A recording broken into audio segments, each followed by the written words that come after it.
बिस्मिल्लाहिर्रहमानिर्रहीम। अस्सलाम वालेकुम। आज का जो हमारा टॉपिक है वो है अमाइनो एसिड कैटाबॉलिज्म।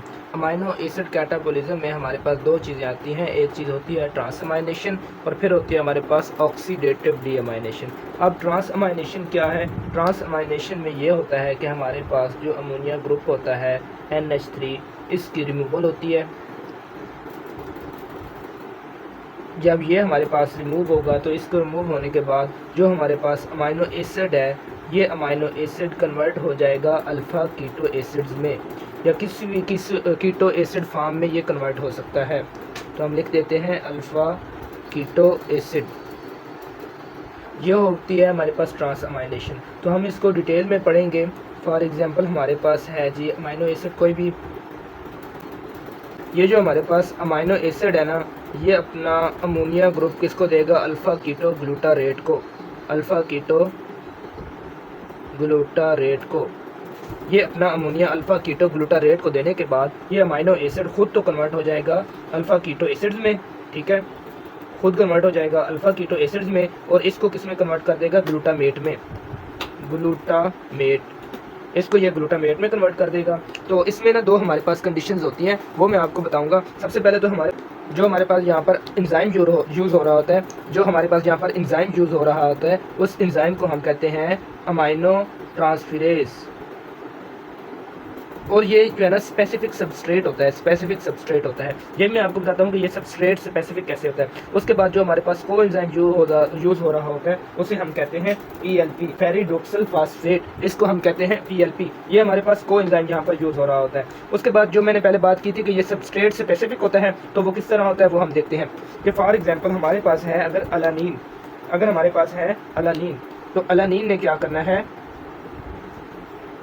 ये हमारे पास अमाइनो एसिड आ गया अलानीन ने ये करना है कि ये अल्फ़ा कीटो ग्लूटारेट को अपना अमाइनो ग्रुप देगा। अल्फ़ा कीटो ग्लूटारेट, अल्फ़ा कीटो ग्लूटारेट को अपना अमाइनो ग्रुप देने के बाद ये जो अलानीन है ये खुद तो कन्वर्ट हो जाएगा पायरोवेट में, जिससे हमें आगे जो है ना एनर्जी मिलती है, जो हम पहले पढ़ते आए हैं। और इसके बाद ये जो अल्फ़ा कीटो ग्लूटारेट को अपना अमाइनो ग्रुप देने के बाद उसको तो हो जाएगा पायरोवेट में कन्वर्ट, और फिर इसको किस में कन्वर्ट करेगा? ग्लूटामेट में। इसको किस में कन्वर्ट करेगा? ग्लूटामेट में, जो इधर हमने देखा था, ग्लूटामेट। तो हमने इसमें बात की थी कि अमाइनो ट्रांसफेरेज यूज़ होता है। तो वो कौन सा अमाइनो ट्रांसफेरेज यूज़ होता है? उसे हम कहते हैं ALT। ALT का मतलब है एलानीन ट्रांसफेरेज, ठीक है। एल आ गया अमाइनो और ट्रांसफेरेज की जगह पे ट्रांसफेरेज, सिंपल सी बात है। उसके बाद हमने कोएंजाइम की बात की थी, तो यहाँ भी कोएंजाइम PLP, क्योंकि वो सारा रिएक्शन सेम ही है। ये तो मैं आपको एग्जांपल के तौर पे समझा रहा हूँ ना, मेन तो वही चीज़ है। तो यहाँ पर भी PLP ही यूज़ होगा। ये हो गया ALT की वजह से। अगर हमारे पास यहाँ पर हो AST, ये हमने पढ़ा है जी ALT। आगे मैं आपको इसके बारे में बताऊंगा कि ALT स्पेसिफिक होता है या AST जो है वो कैसे सेंसिटिव होता है, तो ये मैं आपको डिटेल में बताऊंगा क्लिनिकल प्रोसीजर्स के साथ। अच्छा, उसके बाद हम अब पढ़ते हैं AST को, कि अगर हमारे पास एलानीन की जगह पे एस्पेरेटेट की सिंथेसिस हो तो उस वक्त क्या प्रोसीजर होगा। तो उस वक्त सबसे पहले जो चीज़ होगी वो हमारे पास क्या होगी? अमाइनो एसिड मिसाल के तौर पे हमारे पास, और इससे जो हमारे पास सिंथेसिस होगी उस सिंथेसिस को हम कहते हैं एस्पेरेटेट। एस्पेरेटेट हमारे पास तैयार हो गया, ठीक है।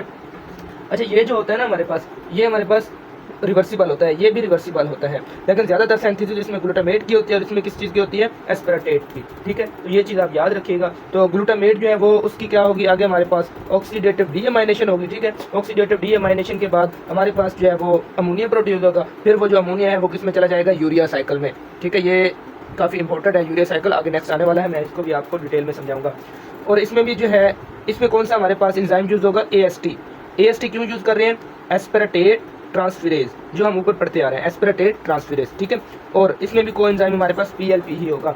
आगे जो है ना इसका डिफरेंस मैं आपको इस तरह से बताता हूँ कि ALT और AST क्या चीज़ होती है। AST और ALT, ये जो हमारे पास ALT है ना, ये सबसे पहली चीज़, इसमें जो सबसे पहली चीज़ है वो ये है कि ये एलानीन के लिए होता है, ठीक है। और इसके डिफरेंस में ये एस्पेरेटेट के लिए होता है, एस्पेरेटेट की सिंथेसिस के लिए होता है, ठीक है। और इधर क्या चीज़ बनती है? ग्लूटामेट सिंथेसाइज होता है, और इधर जो है वो ग्लूटामेट की ब्रेकडाउन होती है या डिग्रेडेशन होती है, ब्रेकडाउन होती है, ठीक है। तो ये चीज़ थी। आगे इसकी क्लिनिकल है वो मैं आपको बताता हूँ कि नीचे जगह नहीं है, मैं आपको बताता हूँ कि क्लिनिकल प्रोसीजर इसका क्या।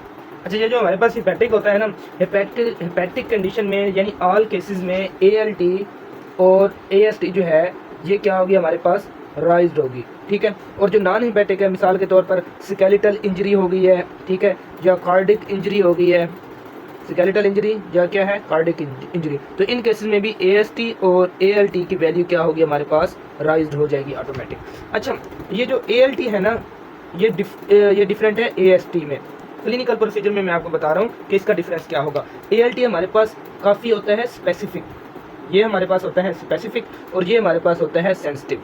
अब स्पेसिफिक और सेंसिटिव का मतलब क्या है ये मैं आपको बाद में बताता हूँ। पहले मैं बताता हूँ कि लिवर के अंदर जो AST की वैल्यू है ना, जो AST की क्वांटिटी है वो लिवर के अंदर काफ़ी ज़्यादा होती है। यानी अगर थोड़ी सी भी इंजरी होगी, ऑलरेडी लिवर के अंदर इसकी क्वांटिटी ज़्यादा है, तो वो क्या होगी कि ज़्यादा से ज़्यादा बाहर आएगी लिवर से। अगर कुछ भी इंजरी होगी है लिवर में, ठीक है, किसी भी सेल की इंजरी होगी है, तो AST ज़्यादा है तो उसने ज़्यादा बाहर आना है। जैसे अगर एक गुब्बारा है उसमें जितना पानी होगा, जैसे गुब्बारा फटेगा तो जितना पानी है उतना ही बाहर आना है। तो AST भी इसी तरह है कि जितनी ज़्यादा इसकी वैल्यू है उतनी ज़्यादा ही ये बाहर आएगी बनिस्बत ALT के। ALT की जो क्वान्टिटी है ये कम होती है, ठीक है, तो कम होती है तो ये रिलीज़ भी कम होगी। अब ये जो AST है ना, ये सेंसिटिव किस तरह से है, अगर थोड़ा सा भी इशू बन जाए, थोड़ी सी भी सेल में डेथ हो जाए, या थोड़ी सी भी अबनॉर्मलिटीज़ आ जाए मेटाबॉलिज्म में, तो AST ऑटोमेटिक क्या हो जाएगा राइज हो जाएगा। यानी बड़ा केस ना भी हो, कोई इतना सीरियस इशू ना भी हो, तो AST की वैल्यू जब भी हम लैब में टेस्ट करवाते हैं, रिपोर्ट आती है, तो AST की वैल्यू नॉर्मल ज़्यादा ही होती है। अब इसकी जगह पे जो ALT है, ठीक है, ALT के केस में उस वक्त वैल्यू ज़्यादा होगी जब कुछ सीरियस इशू होगा।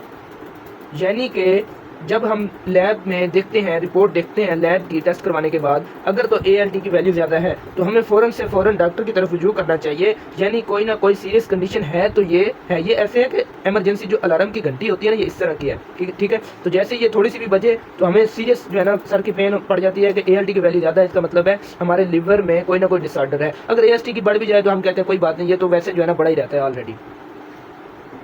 अच्छा जी, हमने पढ़ा था कि ALT और AST में क्या डिफरेंस होता है। अब हमने जो है ना ये पढ़ना है कि इसकी इक्विलिब्रियम प्रोसेस में क्या चीज़ होती है। और एक और चीज़ जो हम पीछे स्किप कर गए थे कि ग्लूटामेट, मैंने आपको बताया था कि वो क्या करेगा, अमाइनो ग्रुप अपना रिमूव करेगा और उसके बाद किस में चेंज हो जाता है जी, एस्पार्टेट में चेंज हो जाता है, ठीक है। लेकिन ये डायरेक्ट इस तरह नहीं होता। पहले ये ग्लूटामेट अपना अमाइनो ग्रुप अल्फा कीटोग्लूटारेट को देगा, ठीक है, तो वो किसके साथ मिलकर देता है, PLP की मदद से देता है। यानी कि PLP फिर किस में कन्वर्ट हो जाता है, फेरिडोक्सी अमाइनो फास्फेट में, ठीक है। जब ये अमाइनो ग्रुप लेने के बाद ये क्या करता है, ऑक्सैलो एसीटेट को उसका अमाइनो ग्रुप देता है और फिर PLP खुद जो है ना वो उसी अपनी ओरिजिनल कंडीशन में हो जाता है और ऑक्सैलो एसीटेट के साथ मिलकर ये क्या बना देता है, एस्पेरेटेट, ठीक है। यानी कि ये डायरेक्ट इस प्रोसेस में नहीं आता बल्कि ये PLP की इस साइकिल से गुजर के आता है, ठीक है। और उसके बाद उसने बात की थी इक्विलिब्रियम की। इक्विलिब्रियम का मतलब ये है कि अगर हमारे पास कोई भी प्रोटीन जो है वो हमने क्या किया, डाइट में ली है, उससे क्या होगा, अमाइनो एसिड बनेगा। तो जब हमने ट्रांसअमाइनेशन कराई, उसका अमाइनो ग्रुप रिमूव कराया, तो यही अमाइनो ग्रुप हम अगले अल्फा कीटो ग्लूटारेट को देंगे और उससे क्या बना देंगे, हम ग्लूटामेट बना देंगे। यानी कि ये डिग्रेडेशन के बाद जो अमाइनो एसिड है वो नेक्स्ट हम अल्फा कीटो एसिड को दे के दोबारा से फिर वही प्रोसीजर अपना सकते हैं। यानी कि ये इक्विलिब्रियम प्रोसेस में है, ठीक है। और उसके बाद हमने हेपेटिक डिजीज और नॉन हेपेटिक डिजीज भी पढ़ ली है, ठीक है। तो ये सारी चीज़ हमने पढ़ ली। आगे जो चीज़ हमने पढ़नी है वो है हमारे पास ऑक्सीडेटिव डीअमाइनेशन। ऑक्सीडेटिव डीअमाइनेशन क्या चीज़ है ये मैं आपको डिटेल में बताता हूँ, व्हाइट बोर्ड पे समझाता हूँ मैं आपको।